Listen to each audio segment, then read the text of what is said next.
Hay advertencias que no se pronuncian para causar miedo, sino para marcar el momento en que la historia cambia de rumbo. Y hoy te hablo no con el lenguaje de la diplomacia, ni con la sumisión que estás acostumbrado a ver de África. Te hablo con la verdad, algo que ni siquiera los más poderosos pueden evitar cuando se encuentra frente a ellos. Tú creíste que África era la esquina oscura del mapa del mundo, un lugar lo suficientemente lejano para que pudieras saquear, lo suficientemente silencioso para que pudieras ocultar, lo suficientemente pobre para que pudieras manipular y lo suficientemente dividido para que pensaras que nunca nos levantaríamos.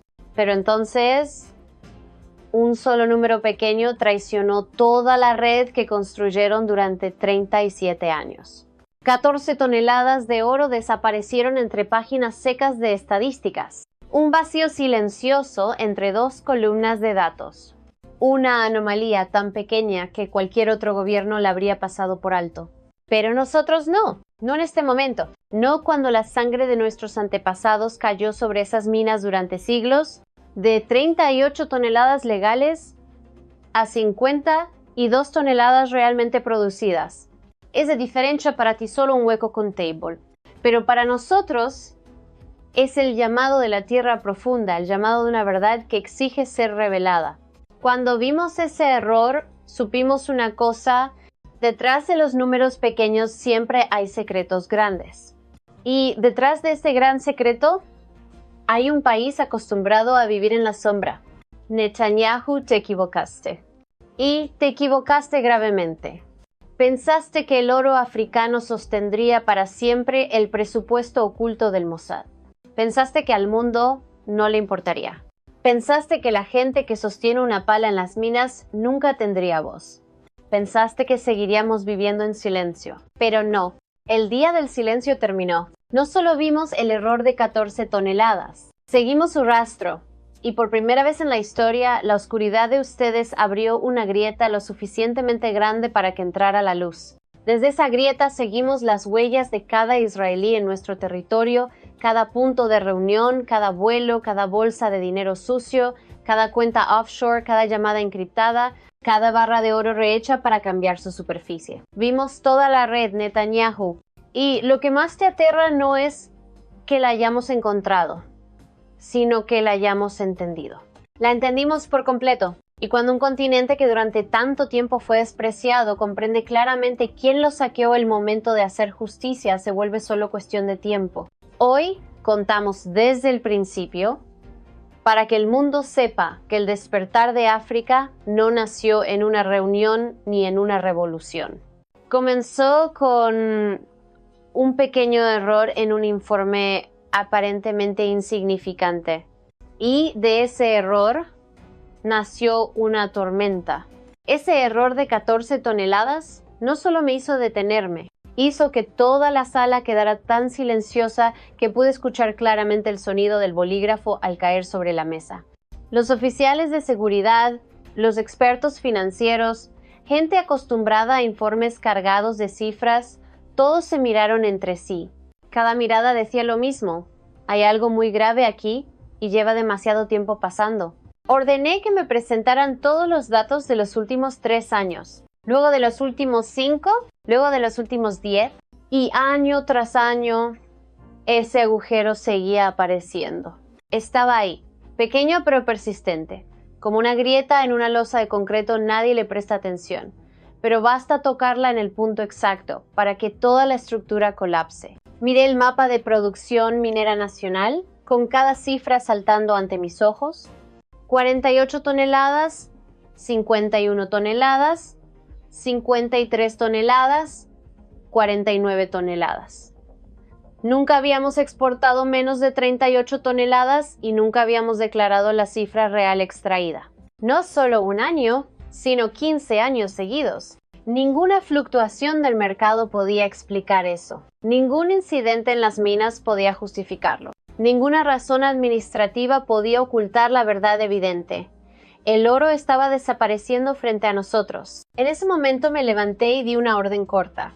Tráiganme todos los archivos de transporte aéreo, terrestre y marítimo de los últimos 24 meses. Todas las facturas, todos los certificados, todos los manifiestos, todos los documentos excepcionales que hayan firmado. Empezaremos desde cero. La sala entera pasó a estado de emergencia. Montones de documentos tan altos como un muro fueron traídos y colocados frente a mí. Al abrir las primeras páginas, un escalofrío me recorrió la espalda. Demasiados papeles válidos, pero demasiado limpios. Una red de contrabando que opera 37 años nunca deja archivos así de perfectos, a menos que alguien los haya limpiado por ellos. Sabía que estaba tocando algo más grande. En la página 32 del registro de vuelos, encontré algo extraño. Un pequeño vuelo charter que despegó de Ouagadougou hacia la isla de Creta, sin declaración de carga, sin número de mercancía, sin motivo de vuelo, pero con prioridad de puerta verde, es decir, sin control. Un avión sin carga declarada, sin lista, sin explicación, pero con prioridad.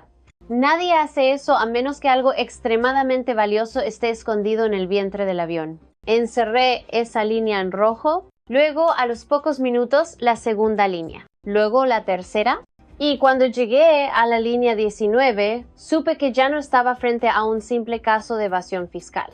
Todos esos vuelos tenían destinos inquietantemente idénticos. Una parada de combustible en el Mediterráneo, y luego desaparecían de todos los radares. Eso no era coincidencia.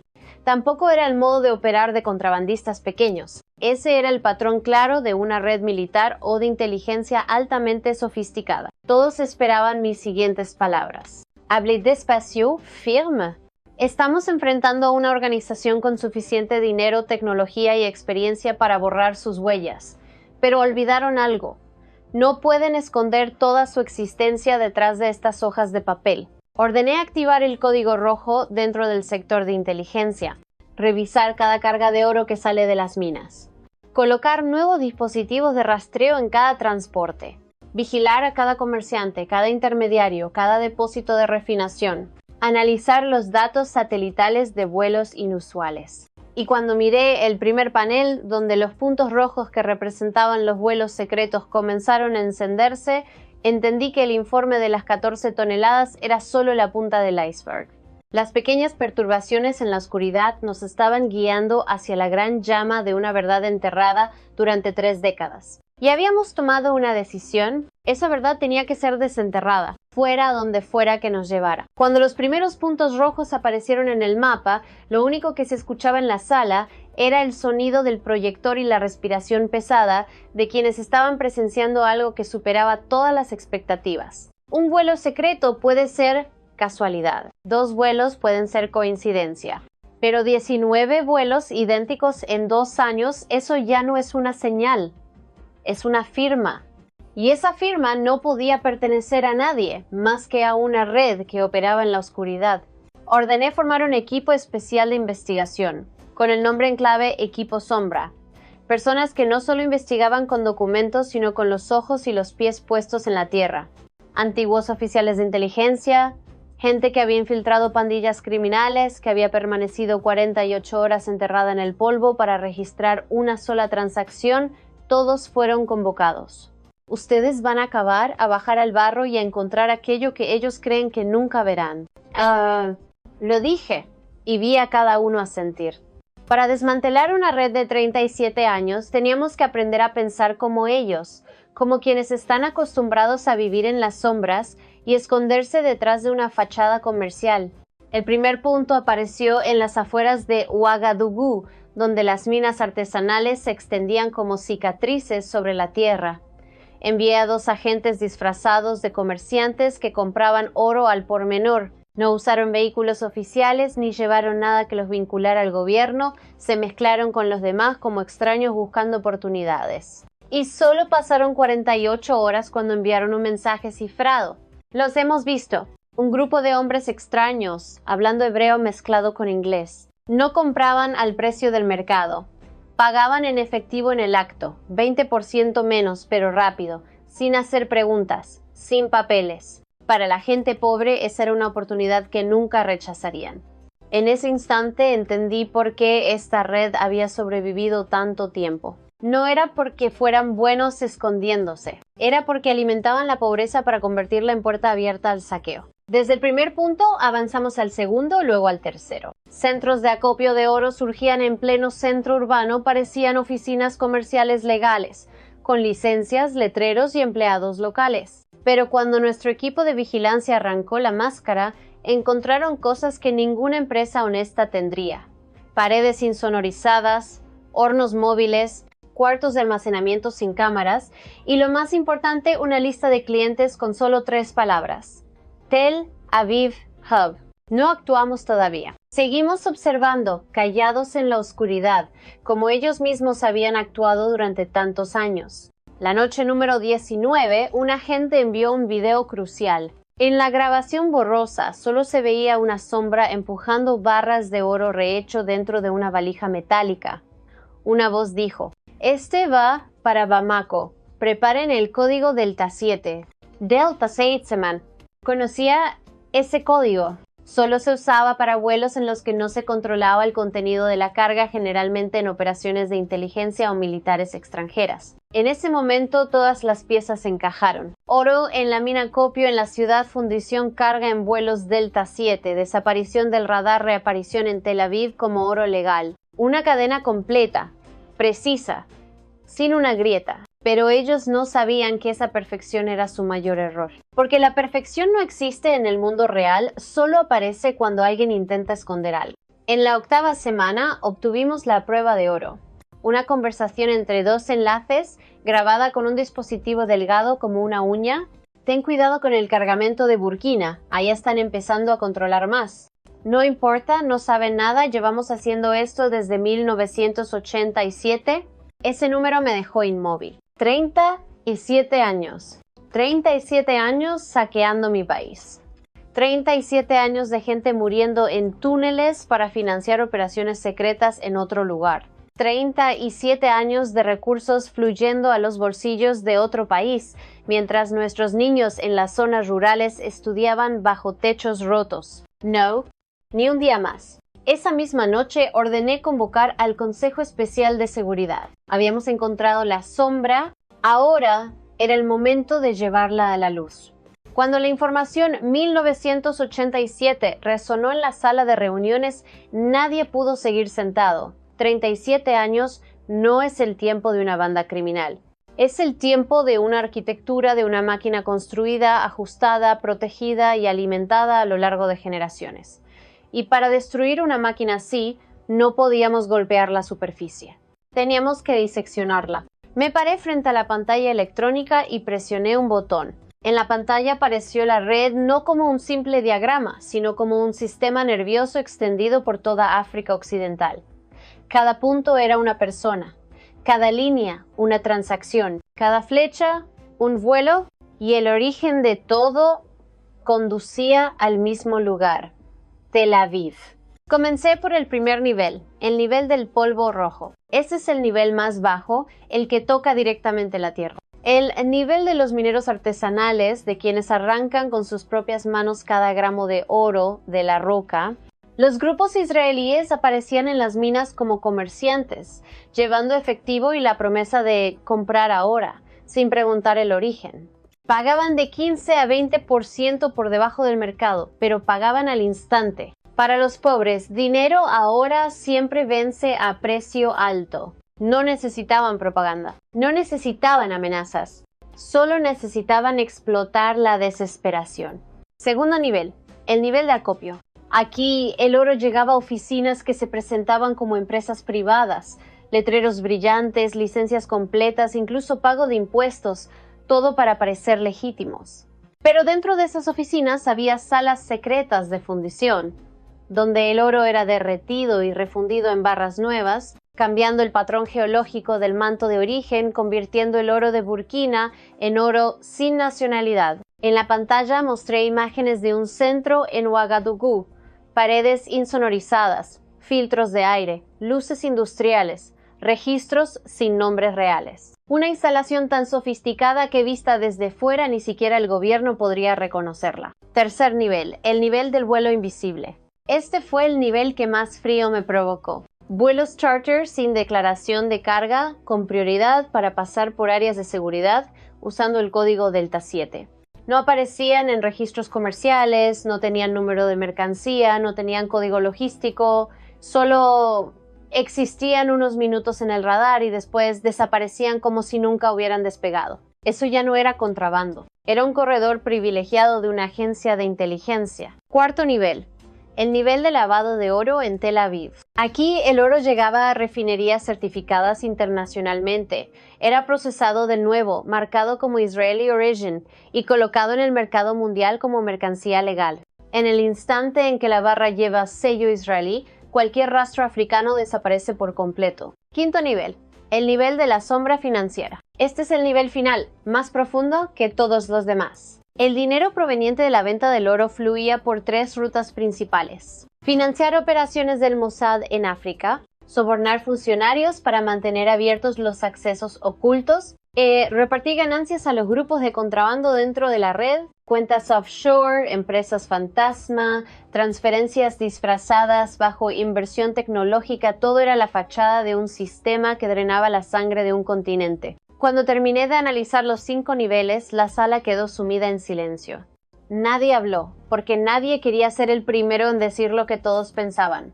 Si permitíamos que continuaran un año más, seguirían, y nadie sabría cuánta más riqueza desaparecería.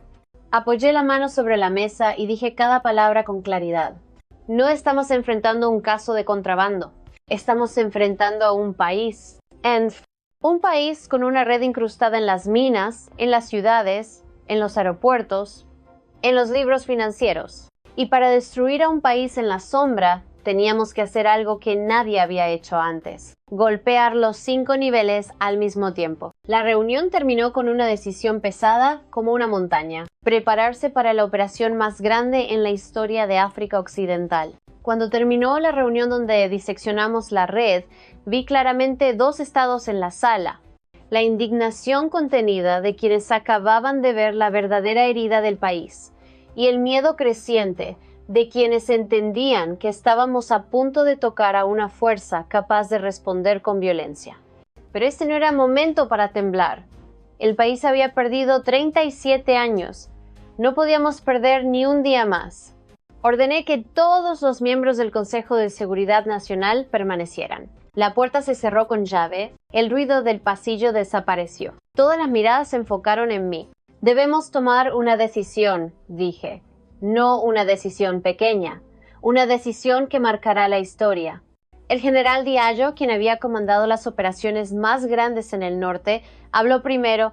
Señor presidente, si tocamos a Israel debemos prepararnos para las consecuencias. Israel no es solo un país. Tiene vínculos profundos con Occidente, tiene al Mossad, tiene una red diplomática enorme. Si los atacamos públicamente, su respuesta será brutal. Lo miré directo a los ojos. General, ¿usted cree que tenemos otra opción? Diallo guardó silencio. El ministro de Finanzas intervino, con voz inquieta. Si hacemos esto público, los socios internacionales pueden congelar la ayuda económica, pueden presionar a nuestros bancos, pueden frenar las inversiones. Lo interrumpí. ¿Qué inversiones? ¿Qué ayuda? En 37 años, ¿cuánto hemos recibido? Y en esos mismos años, ¿cuánto oro nos han quitado? ¿Cuántos hospitales, cuántas escuelas no se construyeron por ese oro? No me hable de riesgos económicos cuando ya nos han dejado en los huesos. De nuevo, la sala quedó en silencio. Entonces, el director de inteligencia avanzó, colocando un grueso expediente sobre la mesa. Señor presidente, dijo, he revisado los 5 niveles de la red, y solo tiene un punto débil. Funcionan gracias al silencio. Si hacemos solo una cosa, romper ese silencio, toda la estructura comenzará a tambalear. Levanté una ceja. ¿Qué quiere decir? Que debemos golpear en simultáneo, sin advertencias, sin permitir que nadie escape. Si atacamos solo en Burkina Faso, moverán toda la red a Mali o Togo. Si capturamos a unos cuantos, el Mossad intervendrá para borrar el resto. Debemos golpear a los 8 países al mismo tiempo. Una barrida total. Un golpe que derrumbe el sistema de inmediato. Todos quedaron mudos. La idea era una locura, pero también la única opción con posibilidades reales. El ministro de Defensa se inclinó hacia adelante. Eso requiere cooperación multinacional. Una coordinación absoluta. Nadie puede dudar. Y necesitamos un motivo lo suficientemente fuerte para convencerlos. Respondí. Lo tenemos. 37 años de saqueo. Ese número ya no es solo de Burkina Faso, es la herida de toda África Occidental. Luego dije lo que todos esperaban. Lanzaremos la operación Golden Shield, una operación simultánea, multinacional, de alta intensidad, atacando todos los niveles del sistema, desde las minas hasta los aeropuertos, desde los centros de acopio hasta las oficinas clandestinas, desde los vuelos hasta las cuentas bancarias. Y lo haremos en una sola mañana. Un oficial preguntó, «Señor presidente, ¿y si la operación fracasa?» Lo miré sin vacilar. Si fracasamos, sabrán que los hemos descubierto, y entonces no tendremos nada que perder. Pero si triunfamos, recuperaremos 37 años robados en apenas 4 horas. Nadie volvió a oponerse. Una decisión había sido tomada. Una decisión pesada, audaz, sin camino de regreso. Cerré la reunión con una frase que sabía que resonaría en cada uno de ellos durante muchas noches. No solo protegemos el oro, protegemos la verdad. Y la verdad siempre debe vencer a la oscuridad. Esa noche, en mi escritorio, el plan de Golden Shield comenzó a tomar forma línea por línea, paso por paso, objetivo por objetivo. Cada palabra llevaba el peso de un continente que estaba levantándose. El amanecer de la justicia estaba muy cerca. La mañana de aquel día decisivo no se parecía a ninguna otra. No hubo sirenas, no hubo desfiles militares, no hubo conferencias de prensa. Todo comenzó con silencio, un silencio espeso como la noche antes de una tormenta. 6 países ya habían confirmado. Luego el 7º. Y cuando Togo envió la señal final, el sistema de seguridad parpadeó en verde frente a mí.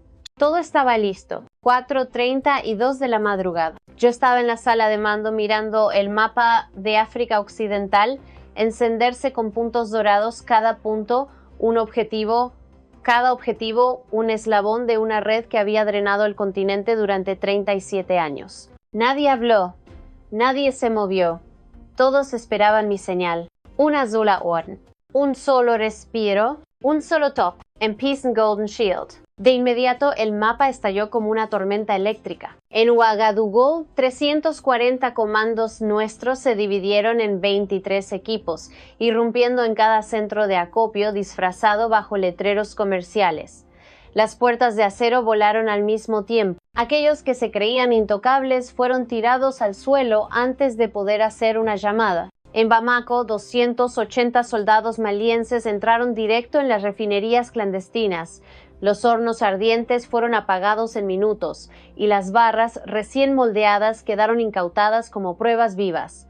En Niamey, Níger atacó 3 oficinas del Mossad disfrazadas de empresas de importación y exportación. Discos duros arrancados aún calientes, documentos cayendo de las mesas, rostros israelíes paralizados sin entender aún lo que ocurría. En Accra, 420 soldados ganeses interceptaron 14 aviones a punto de despegar. Un piloto israelí intentó encender un pequeño helicóptero, pero 3 agentes lo rodearon. El motor quedó apagado en solo 12 segundos. En Abidjan, Bissau, Lomé, Conakry, todo avanzaba sincronizado, como el latido de un gigantesco cuerpo que recién había despertado. 6:01 de la mañana, la red comenzó a darse cuenta de lo que estaba ocurriendo, pero ya era demasiado tarde. Un agente en Ghana gritó por radio, con la voz quebrada tras capturar a una mujer israelí con una valija llena de oro. «Señor presidente», no alcanzaron a reaccionar. Nadie pudo escapar. «Bien», respondí. «Capturen a todos. Ni un gramo puede perderse». 6:23 de la mañana. La operación avanzó a la segunda fase, congelar todas las cuentas bancarias. Cuando los especialistas activaron el sistema, un solo bip anunció que 1.842 cuentas offshore habían sido bloqueadas, sin rutas de escape, sin dinero para comprar un pasaje, sin nadie a quien llamar, porque todos sus contactos en 8 pascalices estaban siendo arrestados al mismo tiempo. En solo 51 minutos, la oscuridad de 37 años se quedó sin refugio. 7:10 de la mañana. Los reportes comenzaron a llegar a la sala de mando. Burkina Faso, 32 sobre 34 detenidos. Mali, 26 over 27. Níger, todos. Ghana, 41 over 43. Guinea, 18 su 19. Senegal, 30 over 31. Togo, Elfan Stelaf. Mire la tabla. 95,6%, una tasa de éxito que ni las operaciones antiterroristas más grandes del mundo habían logrado. 8:40 y 9 de la mañana. Un oficial entró corriendo en la sala, entregándome una valija abierta. Dentro había barras de oro recién recuperadas de la refinería en Ouagadougou. Aún estaban calientes, la superficie sin enfriar completamente. Señor presidente, dijo, estas son pruebas vivas. Las últimas barras que intentaban fundir justo cuando irrumpimos. Puse mi mano sobre una barra.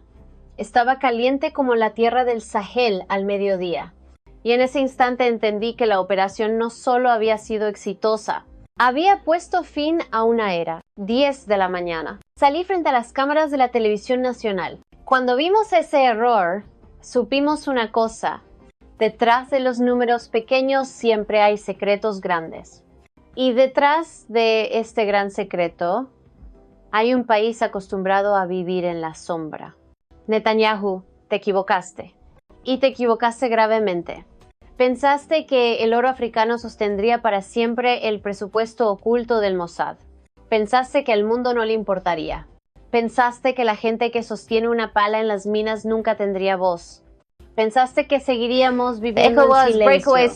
Cuando el reloj marcó las 10 de la mañana, el júbilo del pueblo de Burkina Faso se extendió como una ola por todas las calles. Pero el mundo aún no sabía.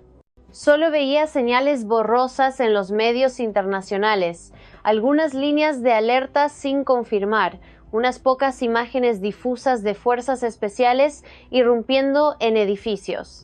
Israel no entendía qué estaba pasando y las embajadas occidentales seguían preguntándose entre sí. Yo sabía que este momento llegaría, el momento en que la verdad dejaría de ser un secreto de 8 países para convertirse en un acta de acusación frente al mundo entero. A las 14:32, mi avión aterrizó en el aeropuerto de Nueva York. Un convoy pequeño, sin sirenas, sin protocolo rojo, blanco, azul. Bajé del avión sin escoltas ostentosas, solo con un maletín de cuero. Dentro había 4.000 páginas de documentos capaces de derrumbar un mito considerado intocable. Las Naciones Unidas convocaron una sesión especial esa misma noche. La Asamblea General estaba llena. La luz blanca y fría iluminaba las filas donde las delegaciones murmuraban, inquietas, tratando de adivinar por qué un presidente africano había pedido una reunión urgente con pruebas de una escala sin precedentes. Cuando entré, muchas miradas se fijaron en mí. Curiosidad, escepticismo, confusión y también preocupación. Coloqué el maletín sobre el podio y abrí el cierre. El sonido clic atravesó la sala como un corte afilado en un silencio absoluto. Distinguidos delegados, hoy no estoy aquí para pedir ayuda, ni para suplicar compasión, ni para discutir sobre la paz. Estoy aquí para presentar la verdad. Mostré la primera foto. Moshe Katsav, siendo detenido en la refinería clandestina. Toda la sala quedó paralizada. Continué. Durante 37 años, Israel ha operado una red para robar oro de Burkina Faso, Mali, Níger, Ghana, Costa de Marfil, Guinea, Senegal y Togo. Total, 340.000 millones de dólares. Algunos delegados occidentales negaron con la cabeza, murmurando. Otros bajaron la mirada hacia los documentos frente a ellos. Presioné un botón. La pantalla proyectó 847 vuelos clandestinos. 1 toneladas de oro incautadas en una sola mañana. 197 operativos arrestados, incluyendo varios agentes del Mossad disfrazados de empresarios. Nombres, rostros, funciones, cuentas bancarias, grabaciones, diarios de transacciones. La sala entera quedó tensa como una cuerda a punto de romperse. Un minuto después, el representante de Israel se levantó de golpe. Esto es un invento. Es una campaña de difamación. Levanté la mano y lo interrumpí con la frase que había preparado 83 días antes. Sí, es un invento. ¿Cómo explican las 25 toneladas de oro que tenemos bajo custodia? ¿Cómo explican las 147 computadoras incautadas del centro del Mossad en Accra? ¿Cómo explican las grabaciones donde sobornan a funcionarios africanos? ¿Cómo explican estas fotos donde aparecen ustedes mismos? La pantalla cambió. Primeros planos. Fotos en la escena. Copias de pasaportes falsos. Muchos delegados evitaron mirar. Entonces pronuncié la frase que sabía que pasaría a la historia. No hemos venido a denunciar. Hemos venido a terminar una era. Expliqué cómo funcionaba la red a través de 5 niveles. Cómo lavaban el oro. Cómo financiaban operaciones de inteligencia con recursos robados. Cómo empobrecieron a África año tras año. Generación tras generación. Al finalizar miré a toda la sala. África ya no guarda silencio. Golden Shield no es solo una operación militar. Es una declaración. La época en que ustedes podían tomar lo nuestro sin ser cuestionados ha terminado. Y entonces ocurrió algo que no esperaba. Las delegaciones de África, América Latina y Asia se levantaron y aplaudieron. Aplausos firmes, resonantes, sin miedo. Mientras tanto, el bloque occidental permaneció sentado sin atreverse a aplaudir, pero incapaz de refutar, porque la evidencia era demasiado clara. Continué. Durante 37 años, Israel ha operado una red para robar oro de Burkina Faso, Mali, Níger, Ghana, Costa de Marfil, Guinea, Senegal y Togo. Total, 340.000 millones de dólares. Algunos delegados occidentales negaron con la cabeza murmurando. Otros bajaron la mirada hacia los documentos frente a ellos. Presioné un botón. La pantalla proyectó 847 vuelos clandestinos. 25. 1 toneladas de oro incautadas en una sola mañana. No a puertas cerradas. No un juicio rápido para salir del paso. No un juicio para calmar a la opinión pública. Sino un juicio público, bajo la mirada de la prensa internacional, organismos jurídicos, representantes de derechos humanos y de todo el pueblo. Porque no existe justicia más fuerte que la justicia que se ve. El día del primer juicio, miles de personas se reunieron afuera de la Corte Suprema. Algunos sostuvieron fotos de familiares que murieron en las minas, víctimas de las condiciones miserables que la red del oro sucio había creado. Otros llevaron piedras huecas, las mismas que alguna vez sacaron de la tierra, pero que nunca les dieron la vida mejor que les prometieron. En la sala entraron los 32 acusados israelíes capturados en Burkina Faso, sin inmunidades diplomáticas, sin abogados de embajada, sin privilegios para llamar a Tel Aviv. Solo el banquillo, solo las pruebas, solo la verdad. El fiscal abrió con una frase que congeló la sala. No estamos juzgando a comerciantes. Estamos juzgando 37 años de explotación de un pueblo. Luego levantó un maletín metálico sellado. Dentro estaban las barras de oro aún calientes que los comandos confiscaron la mañana de Golden Shield. Esta es la voz de la tierra, dijo. Estas barras fueron fundidas en cuartos secretos mientras nuestros niños bebían agua sucia y estudiaban bajo techos rotos. Hen. Uno de los acusados se levantó y gritó. Solo hacía negocios legales. Nuestro abogado proyectó un video de él pagando en efectivo a mineros para comprar oro sin registrar. La sala estalló en murmullos. El acusado se sentó sin decir palabra. El juicio duró 22 días. Presentamos todo pasaportes falsos, grabaciones de negociaciones con funcionarios sobornados, hojas de Excel con cada kilo enviado cada mes, vuelos Delta 7 sin declaración de carga, flujos financieros directos hacia cuentas del Mossad. Nada era suposición, todo era rastro real, dejado por ellos mismos. Los abogados de Israel se aferraron a los trucos de siempre: detención ilegal, discriminación, son solo empresarios privados. Pero cuando el fiscal proyectó la foto de ellos dentro de la refinería clandestina junto a 7 toneladas de oro sin declarar toda defensa, se derrumbó. El día de la sentencia, el cielo de Ouagadougou era rojo como basalto, como si la tierra también quisiera presenciar ese momento. El juez se puso de pie y su voz retumbó. En nombre de la República de Burkina Faso, en nombre de la justicia que ha esperado 37 años, declaramos los 32 acusados culpables en todos los cargos. La sala explotó en gritos. La gente lloraba. Muchos no creían vivir lo suficiente para ver este día. Penas de 15 a 25 años de prisión. Oro confiscado, $297 millones. Multas, 100% del valor del oro robado. Y eso solo en Burkina Faso. Mali, Níger, Ghana, Costa de Marfil, Guinea, Senegal y Togo hicieron lo mismo. 197 de 197 condenados. Total de años de prisión, 3.247. Total de oro incautado, 25,1 toneladas. Total de multas, $159 millones. Ningún país pidió clemencia. Ninguna embajada se atrevió a intervenir. Ninguna organización internacional protestó. Algunos sostuvieron fotos de familiares que murieron en las minas, víctimas de las condiciones miserables que la red del oro sucio había creado. Otros llevaron piedras huecas, las mismas que alguna vez sacaron de la tierra, pero que nunca les dieron la vida mejor que les prometieron. En la sala entraron los 32 acusados israelíes capturados en Burkina Faso, sin inmunidades diplomáticas, sin abogados de embajada, sin privilegios para llamar a Tel Aviv. Solo el banquillo. Cuando el último juicio terminó y las puertas del tribunal se cerraron detrás de nosotros, pensé que todo se calmaría en unos días, pero estaba equivocado. Eso solo fue el comienzo. Porque cuando Burkina Faso expuso 37 años de oscuridad, fue como encender una antorcha.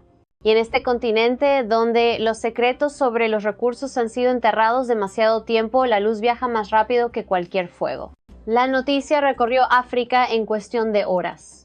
Y en pocos días, otros países empezaron a revisar sus propios registros.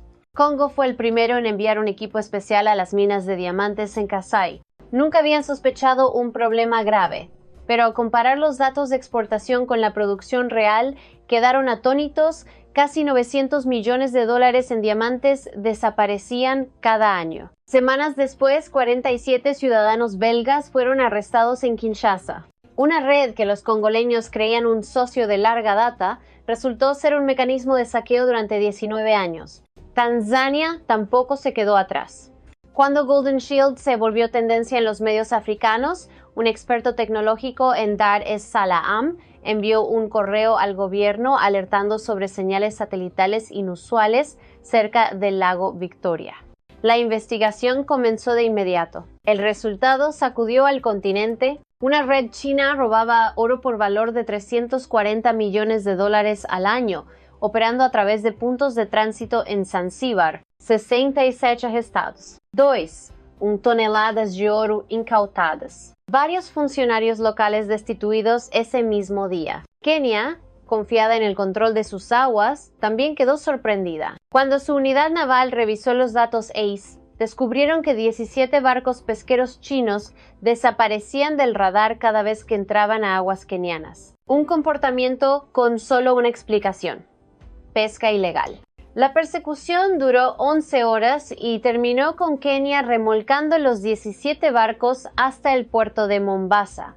En las bodegas había cerca de $680 millones en recursos marinos robados durante 22 años. El pueblo keniano llamó a ese día con un solo nombre: el día en que el mar respondió. Mozambique también se levantó. En Montepuez, hogar del mayor yacimiento de rubíes del mundo, el gobierno descubrió una red portuguesa que había lavado piedras preciosas por casi $1.000 millones en 24 años. 92 detenidos. Rubíes incautados suficientes para llenar 3 cajas fuertes industriales. Mozambique emitió una declaración fría y firme: no somos el tesoro del mundo, somos los dueños de nuestro propio tesoro. Zambia fue la explosión más grande. Famosa por su enorme reserva de cobre, Zambia revisó el sistema GPS de los camiones mineros y descubrió que varios convoyes desaparecían al cruzar la frontera con Sudáfrica. Investigando más a fondo, destaparon una red de contrabando valorada en $520 millones al año, vinculada directamente a empresas sudafricanas. 134 detenidos. 4.700 toneladas de cobre recuperadas. Un ministro destituido. En solo 4 meses, el valor total de las redes de saqueo expuestas en África superó los 8.000 millones de dólares anuales. Esas cifras resonaron como campanas, despertando a todo el continente. Ningún lugar quedó en silencio. Ningún país aceptó más socios estratégicos sin investigar. Ninguna nación siguió creyendo en la inocencia de las corporaciones extranjeras que venían a extraer, comprar o transportar. África había despertado y en una cumbre extraordinaria de la Unión Africana, cuando los representantes de 54 países se levantaron uno tras otro para hablar, entendí que no solo habíamos destruido una red israelí, habíamos destruido un mecanismo, un hábito, una aceptación silenciosa del saqueo que había durado siglos. Ese día, el presidente de la Unión Africana dijo con voz profunda: Burkina Faso abrió la puerta. Ahora es momento de que todo el continente camine hacia la luz. Y yo supe, aunque esta batalla sería larga, que ya habíamos entrado en una nueva era, la era en que África, por primera vez, no camina bajo la sombra de nadie, sino de pie bajo la luz de su propio sol. Cuando el efecto dominó, se extendió por toda África. Cuando cada nación comenzó a examinarse a sí misma y a desnudar las manos invisibles que habían saqueado sus recursos durante décadas, el mundo empezó a comprender que Golden Shield no era solo una operación militar. Era un rayo que desgarraba un cielo demasiado tiempo oscurecido. Y justo entonces, cuando la balanza del poder empezaba a inclinarse, cuando África dejaba de ser el continente silencioso, Israel apareció. No con su arrogancia habitual, no con las negaciones que lanzaron en la ONU, no con frías declaraciones diplomáticas, sino con una delegación llevando sonrisas tensas y un grueso dossier enviado por vía diplomática, propuesta de nueva cooperación entre Israel y África Occidental. Solo el título ya decía cuán desesperados estaban. Dentro había una lista de beneficios que estaban dispuestos a ofrecer. 2.4 mil millones de dólares en ayuda para desarrollo durante 5 años, relaciones diplomáticas plenas, cooperación en seguridad e inteligencia, transferencia de tecnología agrícola y de defensa, inversión en infraestructura y energía, facilidades comerciales bilaterales.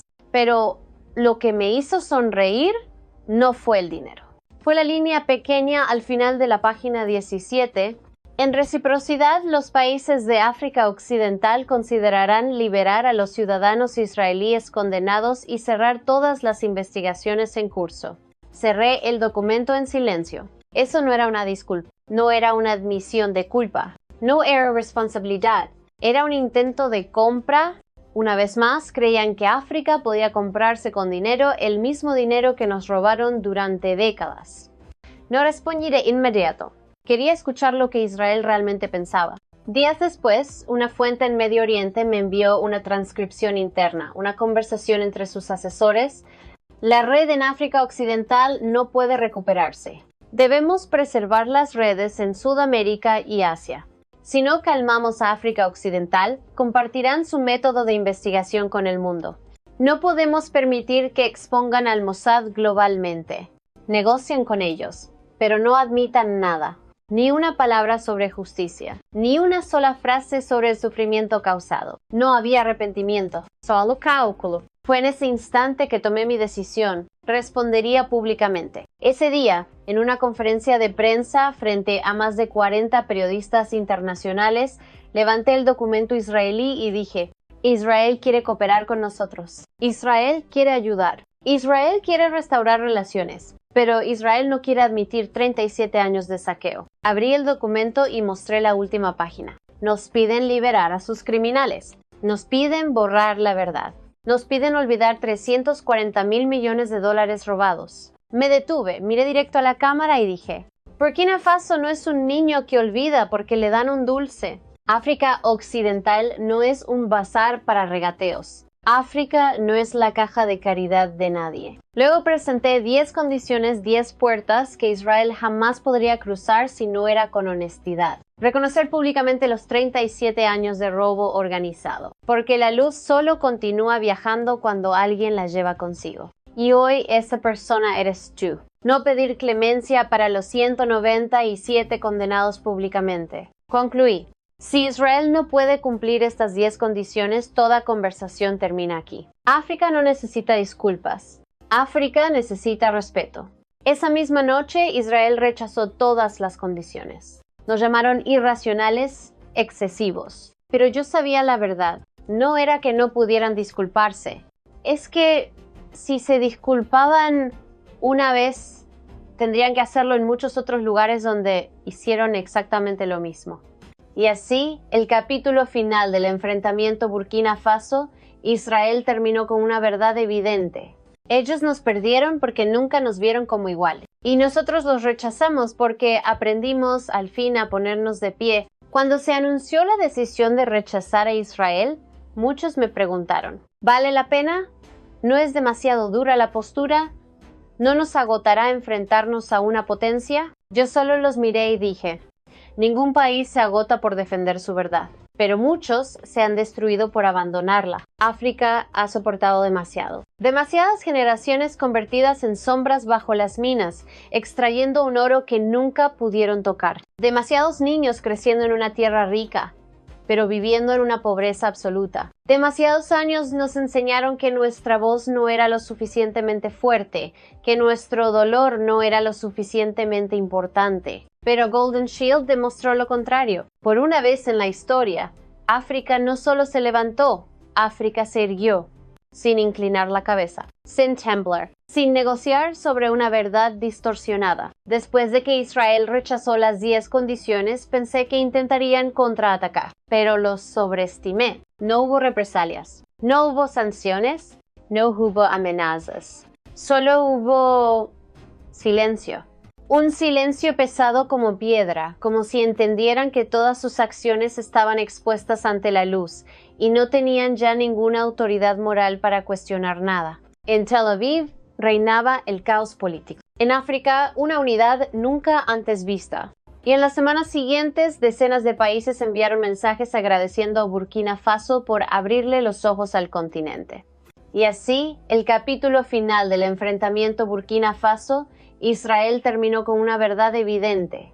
Ellos nos perdieron porque nunca nos vieron como iguales. Y nosotros los rechazamos porque aprendimos al fin a ponernos de pie. Cuando se anunció la decisión de rechazar a Israel, muchos me preguntaron, ¿vale la pena? ¿No es demasiado dura la postura?